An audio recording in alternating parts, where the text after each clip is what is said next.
In tu'adhibhum fa innahum ibaduk. Në qoftë se ti I dënon ata janë robërit e tu. O ju vëllezërit e mi, kujt jep gjevap Allahu xhallahu ala në qoftë se Allahu na dënon ne të gjithëve? Kujt janë kohëmi? Ke kush të drejtohemi? A ka derë tjetër pos derës Allahut? A ka ankesë ke dikush tjetër pos tek Allahu? O ju vëllezërit e mi, edukata më e madhe është edukata me Allahun te bareke ve teala. Dhe këtu në këto recate që u recituan ajetet e Zotit xhallahu ala, shfaqet edukata e madhe e Isait të birit të Merjemes me Zotin e tij xhallahu ala. Kur Allahu te bareke ve teala thot: "Wa idh qala Allah ya Isa ibn Maryam a anta qulta lin-nasi ittakhidhuni wa ummi ilahayn min dunillah." Kur Allahu xhallahu ala I thot Isait: "O Isa, I biri Merjemes, aty ju tha njerëzve, merrmeni Zot pos Allahut?" Aty ju tha njerëzve që të adhurojnë ty. Isa alayhi salam me edukatën më të madhe karshi Allahu xhallahu ala do thot: "Subhanak ma yakunu li an aqula ma laysa li bihaq." I lartësuar qofshu Allah. Subhanak, I pastër je o Allah, I qiltër je o Allah, I dlir je o Allah, I patëmeta je o Allah. Ma yakunu li an aqula ma laysa li bihaq. Nuk më takon mua të flas diçka që nuk është hak dhe e vërtet. Ma qultu lahum illa ma amartani bih. Unë nuk ju thash atyre vetëm atë që ty më urdhërove. Unë va paraqitaj atyre Injilin, librin tënd o Zoti im. Kështu ishin pejgamberët e Allahut alayhimus salatu wassalam. Ata nuk flitnin vetëm atë që shpalleshte prej Allahut të madh te bareke ve teala. Ma qultu lahum illa ma amartani bi an ya'budu Allah rabbi wa rabbakum. Ju thash atyre, pra ju thash beni izraelitëve, adhurojeni Allahun, Zotin tim dhe Zotin tuaj. Ju nuk keni të adhuruar tjetër pos Allahu xhallahu ala. Wa kuntu alayhim shahidan ma dumtu fihim. Dhe unë isha dëshmitar për ata derisa isha në mesin e tyre. E kur ti ma morë shpirtin, o Allah, ti je dëshmitar për ata. Pastaj Isa alayhi salam tha: "In tu'adhibhum fa innahum ibaduk."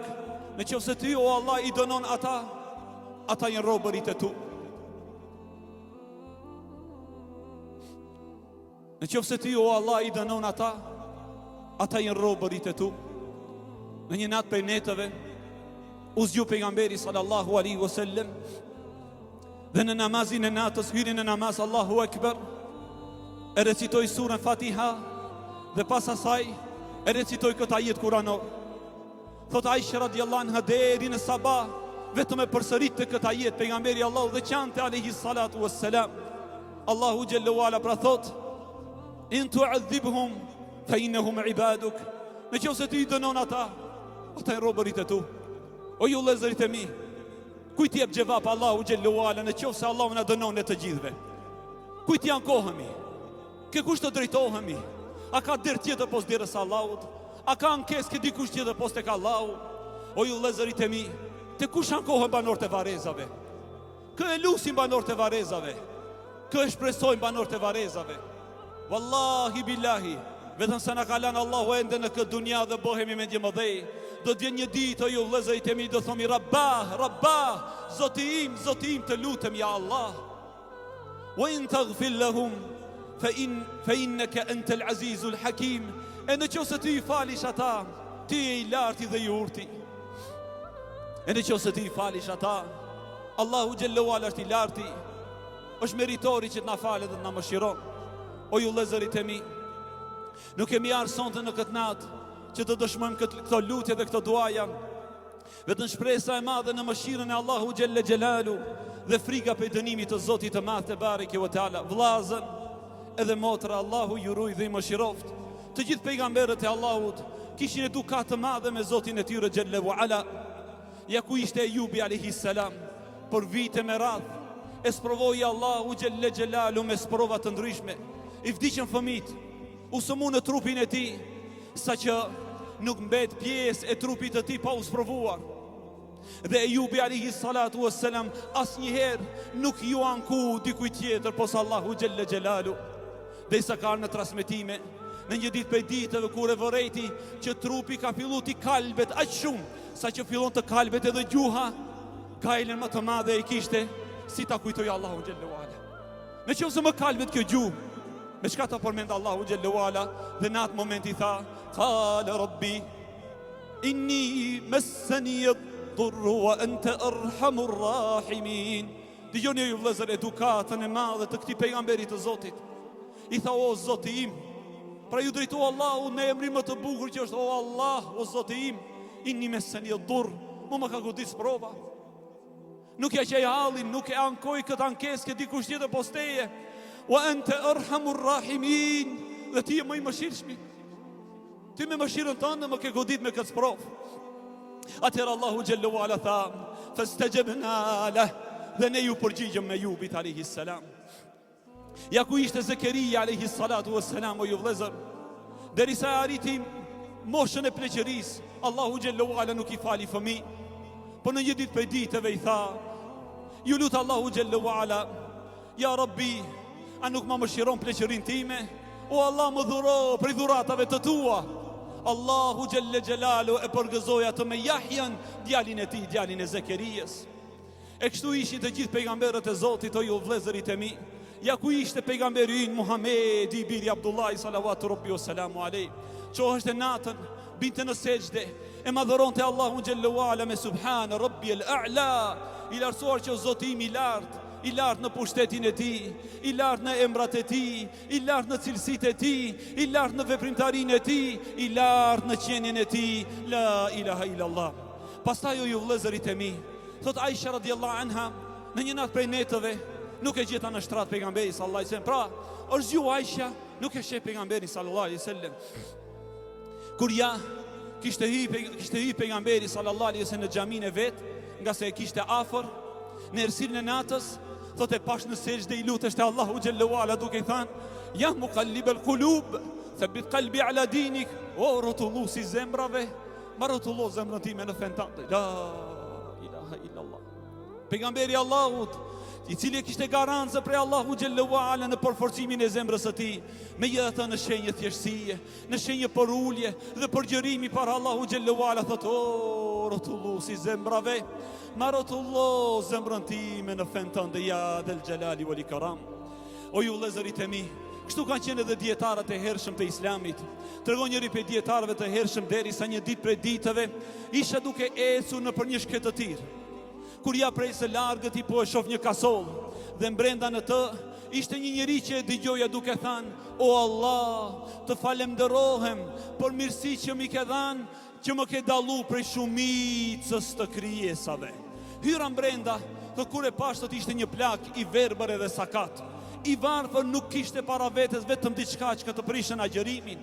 Ju afrova dhe i thash, o filan, po para se të hi në këtë kasoll, në mesin e kësaj shkëtëtire, e dëgjova duke thënë, falënderimet i takojnë atij, i cili më ka dallu prej shumicës të krijesave. I thash, o filan, po me çka të ka dallu Allahu xhelle xhelalu? A nuk të ka bë Allahu të verbër? A nuk të ka lënë Zoti të këtij në këtë gjendje, edhe në këtë fukarallëk edhe ngjashme si ajo? Atëra i tha, o birim, a nuk më ka dhënë Allahu gjuhë falënderuese? I thash, po. Pa nuk janë shumica njerëzve që nuk e falenderojnë Allahun? I thash, po. Atëherë, a nuk më ka dallu Allahu nga shumica njerëzve? Allahu akbar. Kjo është edukata me Allahun xhallahu ala. O ju vëllezërit e mi, Zoti ju ruaj dhe ju mëshiroj. Atë që dëshiroj, mesazhi që dëshiroj vëllau të përcjell tek ju, o ju vëllezërit e mi, s'ka si Zoti ynë. Nuk ka më bujar për ty dhe familjarët e tu se Allahu xhallahu ala. Ta dini se edhe kur nas provon Allahu xhelle xhelalu nas provon se na don. 20 vite me radhë Allahu e sprovoi Jusufin alayhis salam, larg nga babai i tij Jakubi, përsëri në fundin e ngjarjes tha, Inna rabbi latifun lima yasha. Me të vërtet Zoti im ishte shumë i butë dhe bujar. Edhe pse ndau prej babait të tij për 20 vite, por nuk pa në këtë ngjarje vetëm se butësinë, bujarinë, mëshirën e të madhit Allah te bareke ve teala. Andaj, o ju vëllezërit e mi, edhe në qoftë se na godet Allahu me një sprovë, qofshin ata sprova në pasuri apo në familje, dijeni se Allahu është më i mëshirshëm për ju dhe më i mëshirshëm për dashamirët e juj se sa ne për njëri tjetrin. I lartësuar që Zoti im te bareke ve teala, kur mos e humshim edukatën me këtë Zot, zher qofshim afër atij te bareke ve teala. Elus Allahu xhellu ala që të na mundson. Elus Allahu xhellu ala dhe këtë dua du ta mbani mend të gjithë ju vëllezër dhe ju motra. Ajo është në arabisht, lutja është Allahumma arifni bik. O Allah, ma mundëso që të të njoh. Lutë Allahu xhellu ala vazhdimisht duke thënë o Allah, ma mundëso të të njoh. O ju vëllezër dhe o ju motra, wallahi me njoft Allahun, me njohin që meriton ai xhelle xhelalu, pasha të madhin Allah te bareke ve teala do të shijojmë një copë të xhenetit ende pa e shkel tokën e xhenetit. Dietarët e Islamit thonë me të vërtetë Allahu xhellu ala ka vendosur dy xhenete. Nuk do ta shijon xhenetin e ahiretit vetëm ai i cili do ta shijon xhenetin e dunjas. E i kanë thënë o imam, po cilo është xheneti i dunjas? Thash qetësia dhe afërsia me Allahun te bareke ve teala. Vëllezërit e mi, jeta me Allahun është shumë e ëmbël. Jeta me Allahun është kajmak, si thot Ibn Qayyim el-Jauzi rahmetullahi te bareke ve teala alej. Andaj njihuni me Allahun xhellu ala, njihni emrat e bukur të Zotit, shihni në gjithësi dhe në kozmos se çka kriju ky Zoti i madh xhellu ala. Shihni në vetet e juaja se si Allahu e ka ndërtuar njeriu, se si Allahu xhellu ala ka vendosur shikimin dhe dëgjimin dhe zemrën dhe këmbët dhe kokën i lartësuar qoftë. Shumë gjëra dim dhe shumë të tjera nuk i dim. La ilaha illallah. O Zotin, të lutemi me emrat e bukura, cilësitë e larta, ne mundso që të njohim ja Allah. O Zoti in të lutemi, na i mundso që t'i njohim emrat e tua. O Allah, na i mundso që t'i njohim cilësitë e tua të larta. O Allah, na i mundso që të meditojmë rreth veprimtarisë sënde të bukur dhe të përsosur në qiell në tokë ja dhe xhelali ul ikram.